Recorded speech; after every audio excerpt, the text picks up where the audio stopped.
Rolling.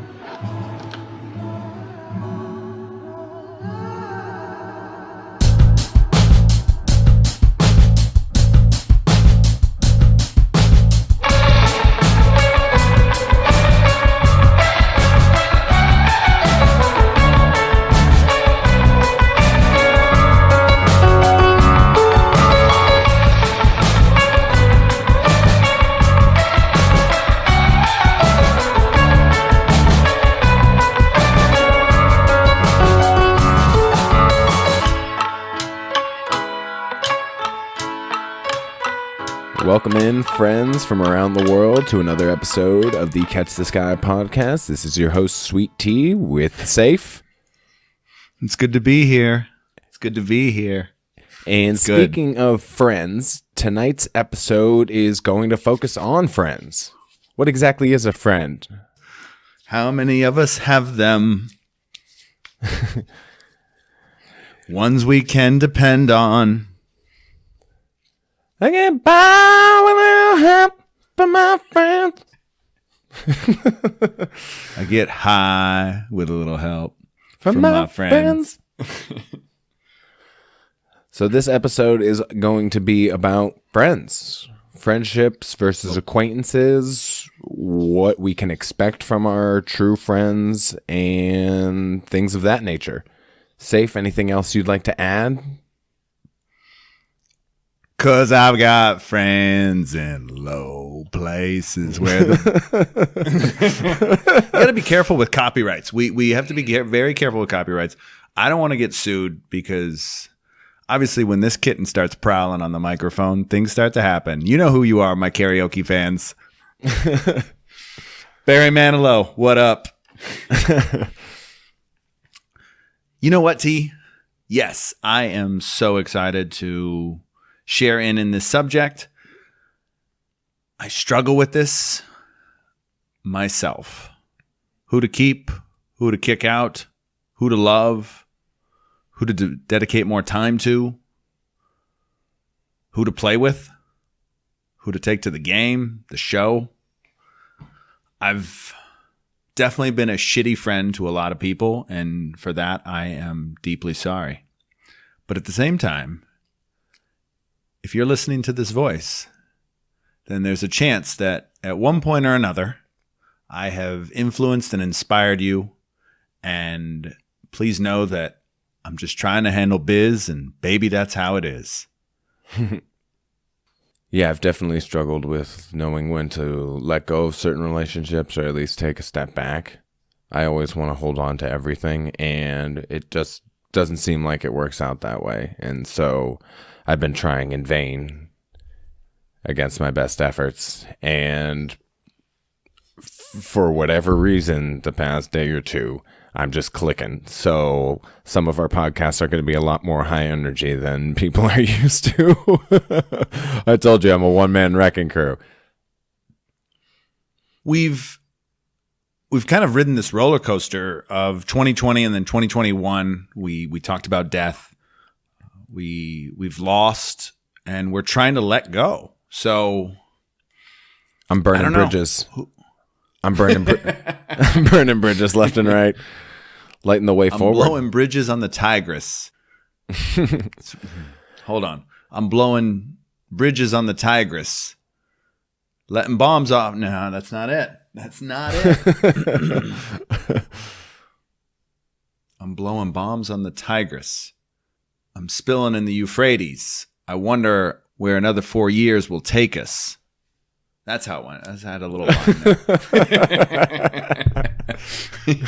there. You know, I used to be a rapper, T. I don't know if you knew that. I don't know if our audience knew that, but I was an aspiring rap artist. It became more of an open mic thing.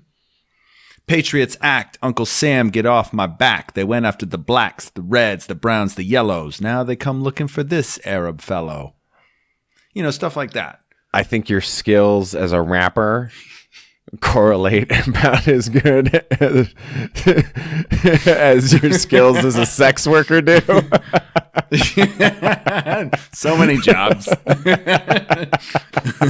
It's a prostitute. That was tough. I think Deuce Bigelow inspired me, and I was like, if Schneider can do it, I can do it. It's a fucking movie, you asshole. I wanted to be, women pay me to give them pleasure. Like, I could do that. Oh, my God. Why is that not a job, T? We don't have to worry about government cheese. I told you, because That's women the thing, is that can get it easily. They don't need to pay for it. They're not as depraved if you want as a free men are.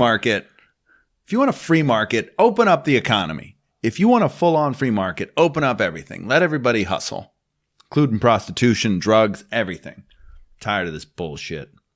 People making money off of exploitation of others. Let me exploit myself for cash value. You don't get to be my pimp. Let me be my fucking pimp. Oh, my God. That's basically what I've been learning, though, in 2021 so far. Basically, just going to rely on myself and the people that are the wind in my sails. I'm not taking any bullshit anymore. You're the king of Erie, my friend. Yeah, I don't think so. They don't know. I'm hiding for the moment.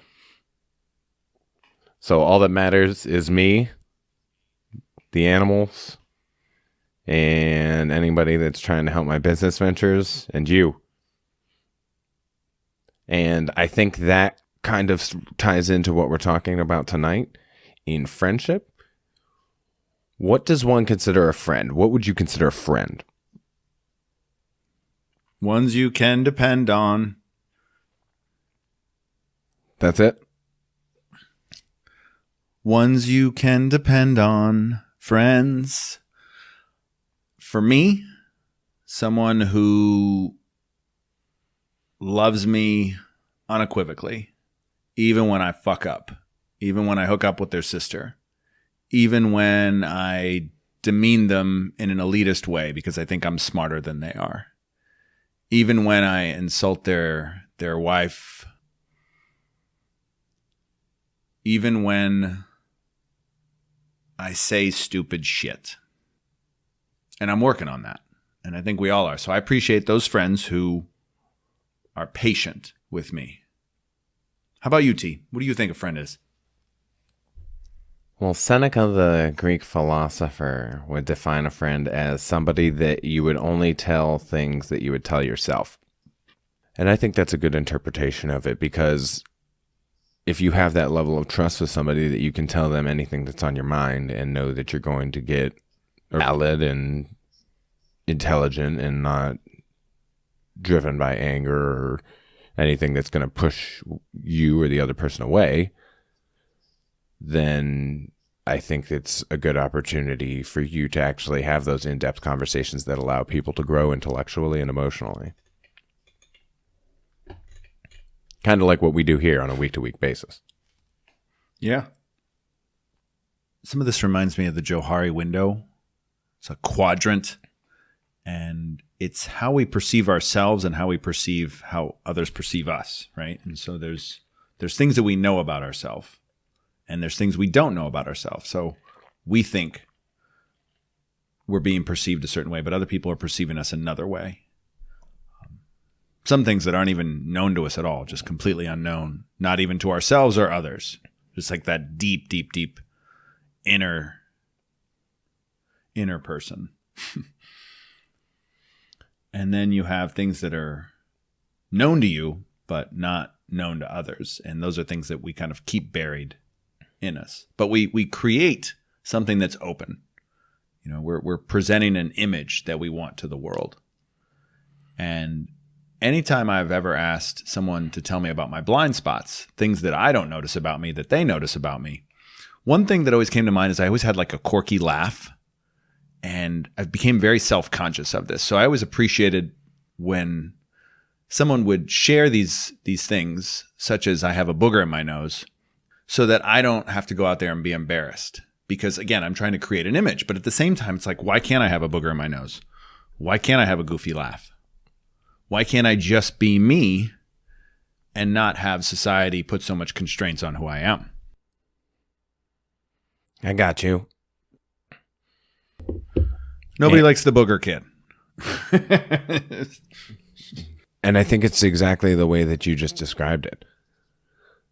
Being able to help each other grow when there's areas that we may be deficient in, and being able to share our own insecurities. And I think that's kind of what Seneca is alluding to when he gave his definition of what a friend is.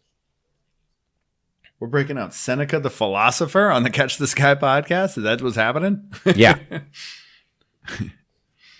What inspired your trip with Seneca? An old friend of mine recommended that I listen to some of his stuff. You can listen to all of his letters on YouTube.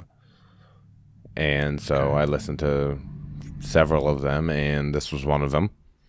And it really got me reflecting on who I wanted to have around me in my life and what is helping me grow personally. So there's a lot of people out there that I do value and may not show appreciation to as often as I should. You got Tony, Josh. We got Cuzzy's sisters. Sugar Boobs. Molly. No, we got Baldy. we got Cuzzy's sister, so I guess that's cousin too. And her husband. They've both been very kind to me, so shout out to them. There's you, of course. And you were given to me. Right? I was pawned off on you. You're passed out. Here, take this. Yeah. And so, of course, our mutual cousin, even though being related, is still, I would consider a friend. I love that guy. Hell yeah. I love that guy. I love your cousin, bro. He is fucking money. We got to get him on the show. Would he even know how to listen to us? Does he know how to listen to us? I don't know, but we'll get him on. We're fucking get him on here one way or another. On his cellular device? Does he have a tablet? He's old school, man. He listens to the radio, like for music. Listens to the radio for a lot of things, I imagine. I'm always just wondering how he consumes information. He's just an adaptive human being. Quite remarkable. Yeah, sometimes I think he just likes doing things the hard way. But we all have friends like that. I know that I've been a friend like that to some people. Definitely made their lives more difficult and pushed a lot of people away. I tend to drive things into the ground instead of just taking a step back. And for that, I apologize. If there's anybody listening to this that has ever felt slighted by me, I apologize. If I've never said it to you before, I apologize now. And there's a lot of people that I have reached out to that I just never get a response from, and I understand that. But I'll say it again. I love you, and I'm sorry if I've ever wronged you. The apology is our effort to be like, you know what, we said our piece. Now it's up to you to whether you accept it. And so we also appreciate the friends who can move on, right? And a lot of people just can't let shit go. And they bring up shit from like 1996. And they're like, this is what you did. And because of that, everything you say can and will be used against you. You're not allowed to grow from that high school person to that 2001 Saif, to that 2005 Saif when I freaked everybody out and I went vegan and didn't drink, didn't smoke. This is why we didn't get the Melissa Rain Lively interview. Yes. Well, 1997 Saif cost us the Melissa Rain Lively interview. And just for the record, I'll shout out because we were like, should we just do a Melissa Rain Lively episode without her? And no, I have a strong belief that there will be a time where she will appear on this show. And Melissa, know that invitation is always open, and that the disagreements I had with your husband years ago are disagreements I had with your husband years ago. And they mean absolutely nothing. You, however, went to Target and fucking destroyed a mask display that went viral. That went fucking viral, and have somehow managed to get yourself into national newspapers such as the Washington Post. You appeared on CNN, and you run a public relations company. And I am absolutely fascinated by someone's ability to craft a message like that. No different than President Trump's, yours, people who are able to spin their way out of shit. And it's just a remarkable skill. And I don't think people give public relations, advertising, marketing enough due, and how much impact it can have on how we feel about something. Our nuclear episode last week, I think whether you believe that story is based on who tells the better story. And sometimes you need money to tell a story. And people are very good at crafting messages. Yeah. So being able to grow. Sorry. No, I think it's important to surround yourself with people that help you grow. And I think that's why I'll probably be coming out to Arizona again as soon as I can, because you seem to be one of the people that's most interested in my personal growth. So why not give you more dedicated attention as a friend? Right. I think my major concern would be Frank shitting on the turf.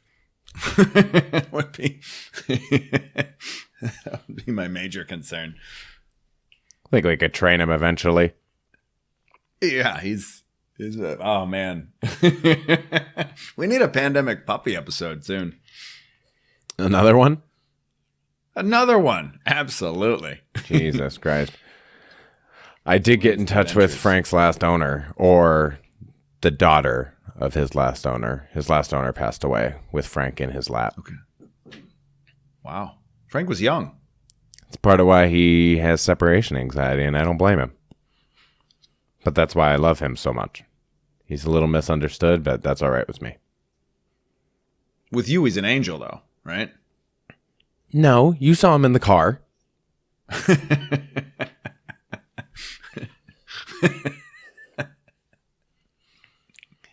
Yes. He was trying to pick fights with gangs. You know, we roll up to gas stations and he's just out there talking shit to any dog he sees. All of a sudden, we're getting chased out onto the freeway.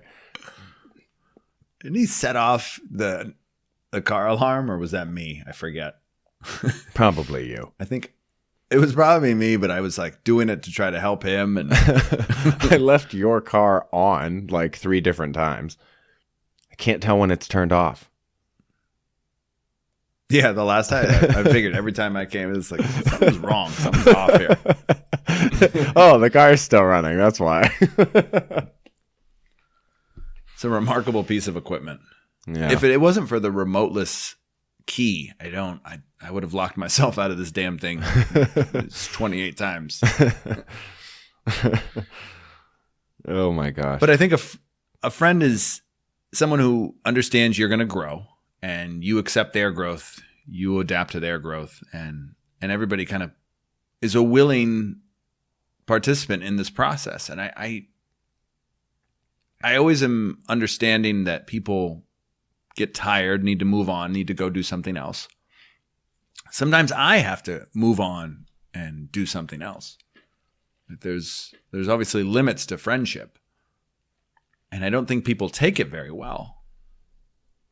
Because if you struggle and you don't have friends, then you don't really have many outlets.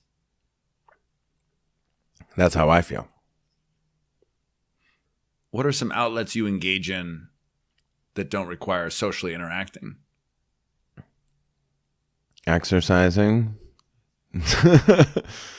Right? We do this, but this is socially interacting between you and I. Sometimes it's beneficial to find people who share those same hobbies as part of your community.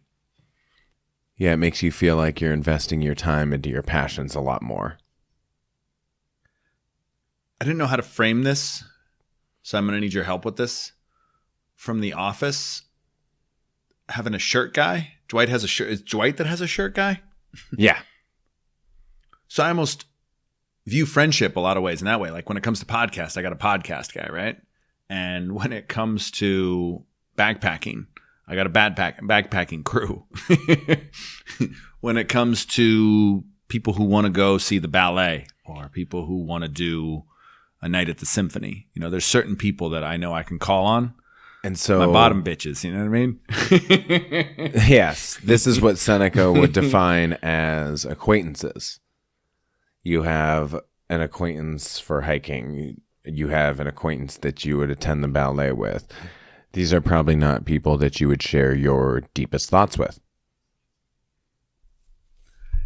And again, that's relative, right? There's a certain level of intimacy I'm willing to dedicate to each relationship. I can't treat every single person the same. It always says, always, my favorite is, it requires context. Do I have enough history and trust with an individual to open myself up and talk about my experiences with homosexuality? That takes courage to trust someone to share that information. And sometimes you want to do it on your terms. You want to do it when it's right. That's why the coming out process is a very sacred process. Mm-hmm. So that's where I look at things like this and would hope that you consider me more than just your podcast acquaintance. I think that we've shared some other pretty unique experiences, not to piggyback off of where you just ended your last sentence.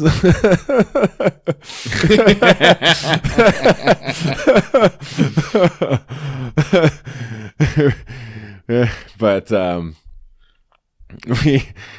we have done quite a bit together. Quite a bit that I'm fond of and I'm going to be remembering for the rest of my life, I'm sure. Yeah, if there ever was any speculation, the listeners at home are now free to go wild with it. Right, yeah. Jesus Christ. Oh, my God. But I'm not worried about that because I know our friendship and it's been a blast. And I look forward to the memories that we're going to be creating this year and in the coming years. I guess my final thought on friends is I'm really appreciative of the time 2020 brought because it allowed me to reconnect with some old habits and old hobbies. And a lot of that involved staying close to the people I loved the most. And that included, a very select group of people, you trust because you're mindful of a pandemic and you don't want to be a person who is inconsiderate of other people because you genuinely care about your neighbor, as it says in the Bible, even though you've conveniently forgotten that for political gain. You hypocritical bastards. So when I'm in the process of loving my neighbor and living like the Lord and being kind to others, I discovered people who loved me unconditionally and have given me nothing but open hearts. And it's been really great to connect with very specific people, but knowing that the door is always open with so many others, so many people who I just reached out to, and it was like we hadn't missed a day, because through social media they're able to pick up and keep up. Some are even listeners of this podcast, right? And it's like it doesn't matter. As soon as I see them, we'll be connected right at the hip again, as if we didn't miss a beat. And it doesn't have to be a daily interaction, doesn't have to be a weekly interaction, doesn't have to be monthly. But when we get together, we're going to get together and we'll embrace, we'll hug, and we'll tell each other that we love each other, and it'll be harmonious. And so I'm thankful for those friends that are patient and willing to wait. Speaking of friends, I made a new friend this week. Coach Tammy Saunders, certified personal trainer, life coach. She's really passionate about helping others on their fitness journey. I'm going to make sure I hire her soon. If you're looking for a fitness trainer, she is at CrossFit North Phoenix. You can also find her on social media, Coach_Tam_Tam, Coach Tam Tam, Tammy Sanders. Our small business of the week and our new friend. Thank you, Tammy. Me too. Like to give a shout out to Jake, Rosa. Trying to think if there's anybody else that I missed. Mitch. Sugar boobs. Baldy. Little Mo with the gippy leg. Cliff. It's a lie. You've been smooching with everybody.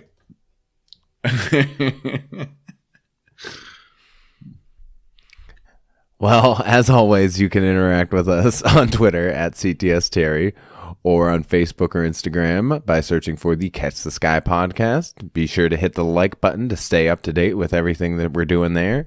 Subscribe on any podcast platform that you prefer. And be sure to share the crap out of this if you want to keep spreading the word. We're looking to grow this year, people. Let's pump those numbers up. Let's pump those fucking numbers up. Yep. I'm tired of whoring myself out on dating websites. All it takes is a share. Gets that page in front of that many more eyeballs. So we appreciate the help. Fuck social media. Right? But you people can be part of the solution. So until next week, keep trying to catch the sky. Fuck you, Facebook.